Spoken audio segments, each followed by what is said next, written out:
إن الحمد لله نحمده ونستعينه ونستغفره ونعوذ بالله تعالى من شرور أنفسنا ومن سيئات أعمالنا.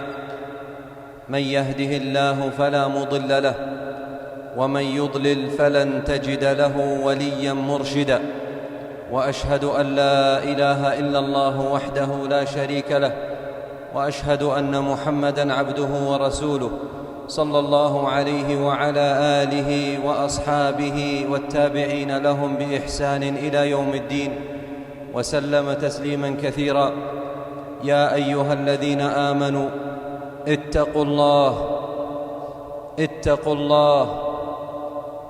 اتقوا الله حق تقاته ولا تموتن إلا وأنتم مسلمون.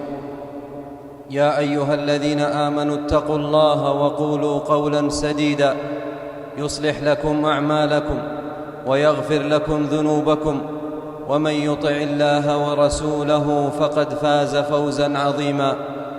أما بعد، عباد الله، إن من أسماء يوم القيامة يوم الجمع.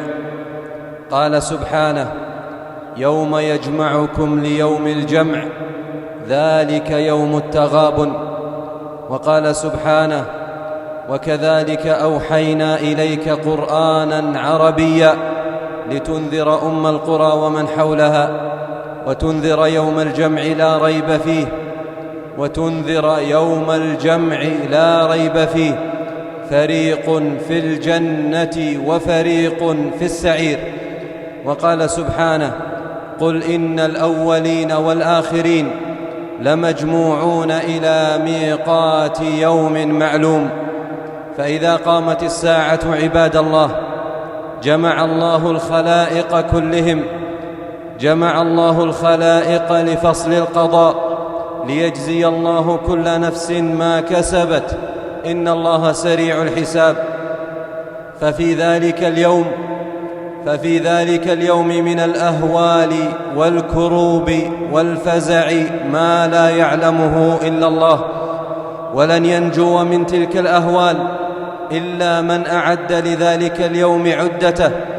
ثم يساق العباد في ختام ذلك اليوم إلى إحدى الدارين، إما إلى الجنة وإما إلى النار. وقبل دخولهم الجنة أو النار يمرون بهول عظيم وكرب شديد وعقبة كؤود، إنها عقبة المرور على الصراط. هذه العقبة التي لا مفر من ولوجها ولا مهرب من ركوبها، وقد أقسم الله جل في علاه أن يورد عباده عليها فقال: وإن منكم إلا واردها كان على ربك حتما مقضيا. والصراط عباد الله جسر على متن جهنم، أحد من السيف وأدق من الشعرة، تزل فيه الأقدام وينزلق فيه أقوام. طريق موحش مخيف مرعب محرق، على حافتيه خطاطيف وكلاليب من النار، يعبر عليه الناس، فمنهم من يعبره بسرعة وسهولة، ومنهم من يعبره بمشقة وعناء، ومنهم من ينتكس على رأسه في النار. روى سلمان الفارسي رضي الله عنه عن النبي صلى الله عليه وسلم قال: يوضع الصراط مثل حد الموسى، يعني مثل حد السكين، فتقول الملائكة: من يجوز هذا؟ يقولون ذلك استعظاما للأمر: من يجوز هذا؟ فيقول الله سبحانه: من شئت من خلقي. فيقولون: سبحانك ما عبدناك حق عبادتك. وقال أبو سعيد الخدري رضي الله عنه: بلغني أن الجسر أدق من الشعرة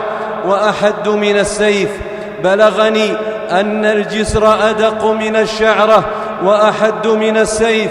فلا إله إلا الله لا إله إلا الله، لا إله إلا الله. ما أعظمها من لحظة وما أخطرها من ساعة، حين يمشي العبد على جسر هو أدق من الشعرة، وتحت قدميه جهنم ترمي بشرر كالقصور العظام، لها تغيظا وزفيرا تكاد تتقطع من الغضب، لها شهيق وهي تفور.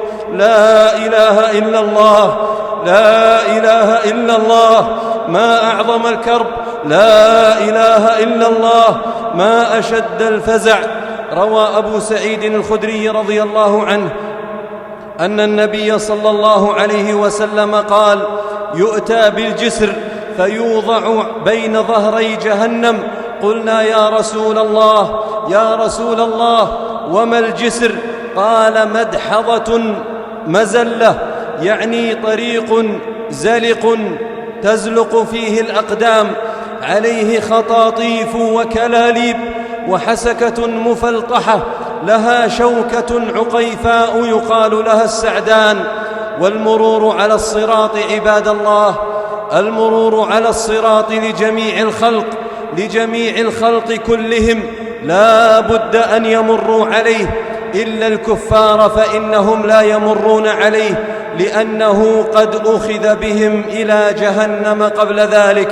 أما الذين يمرون على الصراط فهم المسلمون، منهم الطائع ومنهم العاصي ومنهم البر ومنهم الفاجر ومنهم المؤمن ومنهم الفاسق. ويتفاوت الناس في المرور على الصراط تفاوتا عظيما، وذلك لأن المرور عليه يكون بقدر الأعمال الصالحة. يعطي الله كل إنسان نورا على قدر عمله يتبعه على الصراط، لأن من صفة الصراط عباد الله، لأن من صفة الصراط أنه مظلم إظلاما تاما، أنه مظلم إظلاما تاما، فلا يمكن أن يرى الإنسان شيئا إلا بقدر نوره الذي معه. قال صلى الله عليه وسلم: ويعطى كل إنسان منهم منافقا أو مؤمنا نورا ثم يتبعونه، يعني يتبعون هذا النور. قبل الجسر يعطى كل واحد نورا حتى المنافقين، ثم يبدأ المرور على الجسر فيطفئ الله أنوار المنافقين، فتكون الخدعة الكبيرة. إن المنافقين يخادعون الله، إن المنافقين يخادعون الله وهو خادعهم، فإذا طفئت أنوار المنافقين سقطوا في جهنم جميعا، ثم ينجو المؤمنين، فتنجو أول زمرة منهم وجوههم كالقمر ليلة البدر 70,000 لا حساب عليهم ولا عذاب. والمرور على الصراط عباد الله، المرور على الصراط هو أخطر مراحل القيامة وأعظم أهوالها وأشد كربها. قال صلى الله عليه وسلم: فيضرب الصراط بين ظهري جهنم، فأكون أول من يجوز من الرسل بأمته، ولا يتكلم يومئذ إلا الرسل، وكلام الرسل يومئذ: اللهم سلم سلم، اللهم سلم سلم، اللهم سلم سلم. قال معاذ بن جبل رضي الله عنه: إن المؤمن لا يسكن روعه حتى يترك جسر جهنم خلف ظهره. إن المؤمن لا يسكن روعه حتى يترك جسر جهنم خلف ظهره.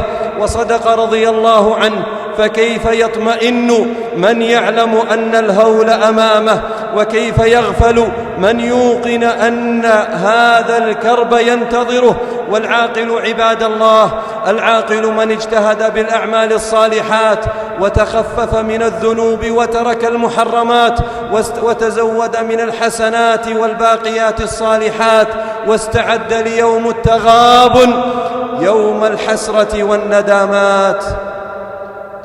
وأول من يجوز الصراط من هذه الأمة بعد نبيها هم فقراء المهاجرين، وأول من يجوز الصراط من هذه الأمة بعد نبيها هم فقراء المهاجرين.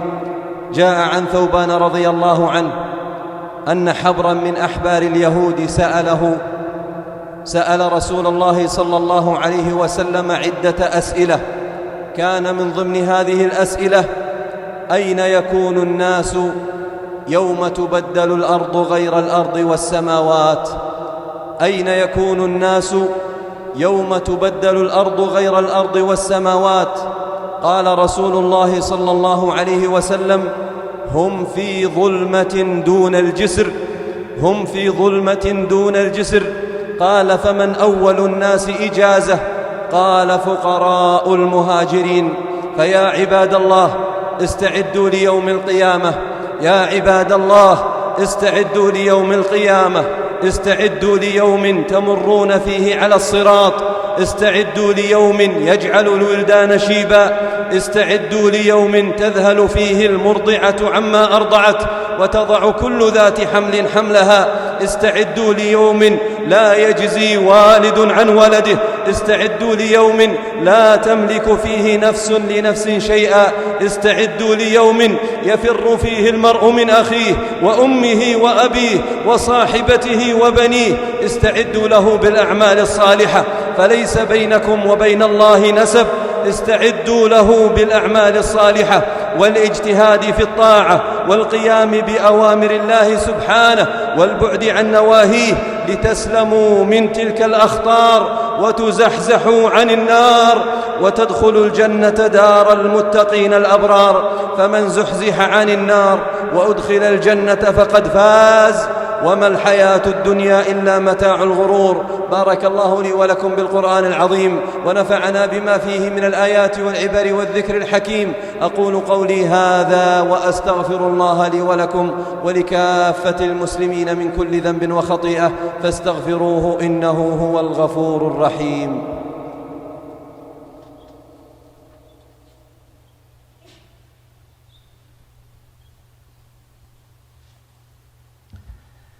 الحمد لله على كل حال، ونعوذ بالله من حال أهل الشرك والزيغ والفسق والضلال.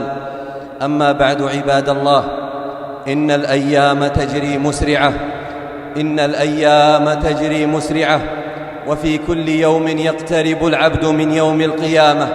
قال علي بن أبي طالب رضي الله عنه: إن الدنيا قد ارتحلت مدبرة، وإن الآخرة قد ارتحلت مقبلة، فكونوا من أبناء الآخرة ولا تكونوا من أبناء الدنيا. اليوم عمل ولا حساب، وغدا حساب ولا عمل.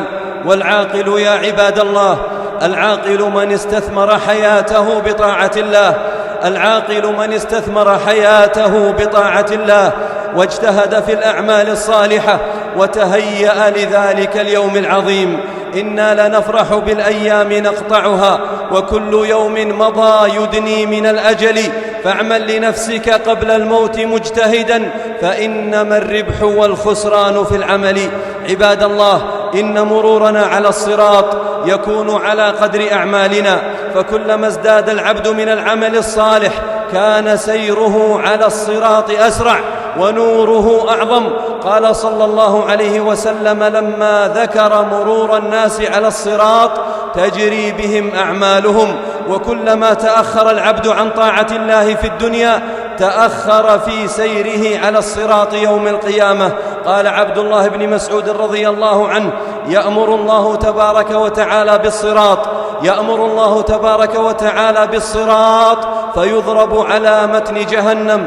قال: فيمر الناس زمرا على قدر أعمالهم، أوائلهم كلمح البرق الخاطف، ثم كمر الريح، ثم كمر الطائر، ثم كأسرع البهائم، ثم يمر الرجل سعيا يعني يركض، ثم يمر الرجل ماشيا، ثم يكون آخرهم رجلا يتلبط على بطنه، يزحف على بطنه، يتلبط على بطنه ويحبو ويقول: يا رب لم أبطأت بي، يا رب لم أبطأت بي؟ فيقول له الله تبارك وتعالى: إنما أبطأ بك عملك، إنما أبطأ بك عملك. وقال عليه الصلاة والسلام: من بطأ به عمله لم يسرع به نسبه. فاستعدوا لذلك اليوم يا عباد الله، اجتهدوا من اليوم ولا تكسلوا ولا تغفلوا، فإنه يوم عظيم ومشهد مرعب مخيف مفزع. قال الإمام القرطبي رحمه الله: فتفكر الآن يا عبد الله، يعني تأمل الآن، يعني تخيل، يعني حرك عقلك الآن وأنت في الدنيا، فتفكر يا عبد الله فيما بك من الفزع بفؤادك إذا رأيت الصراط ودقته، ثم وقع بصرك على سواد جهنم من تحته، ثم قرع سمعك شهيق النار وتغيظها، ثم كلفت أن تمشي على الصراط مع ضعف حالك واضطراب قلبك وتزلزل قدمك وثقل ظهرك بالأوزار. فكيف بك يا عبد الله، كيف بك يا عبد الله إذا وضعت إحدى رجليك فأحسست بحدته وحرارته، والناس بين يديك يزلون ويعثرون وتتناولهم زبانية النار بالخطاطيف، وأنت تنظر إليهم بعينك كيف ينكسون في النار على رؤوسهم. فيا له من منظر، يا له من منظر ما أفظعه، ويا له من مرتقى ما أصعبه، ويا له من طريق ما أضيقه. فاستعدوا عباد الله، استعدوا أيها المسلمون، استكثروا من الأعمال الصالحات وتخففوا من السيئات، واحذروا الدنيا فإنها غرارة. لا تنخدعوا بالدنيا فقد انخدع بها أقوام وأمر بهم إلى النار. لا تنخدعوا بها فإنها إلى زوال وعمرانها إلى خراب. ثم ننتقل من دار العمل، ثم ننتقل من دار العمل إلى دار الحساب. لا شيء مما ترى تبقى بشاشته، لا شيء مما ترى تبقى بشاشته. يبقى الإله ويفنى المال والولد، لم تغن عنه رمز يوما خزائنه.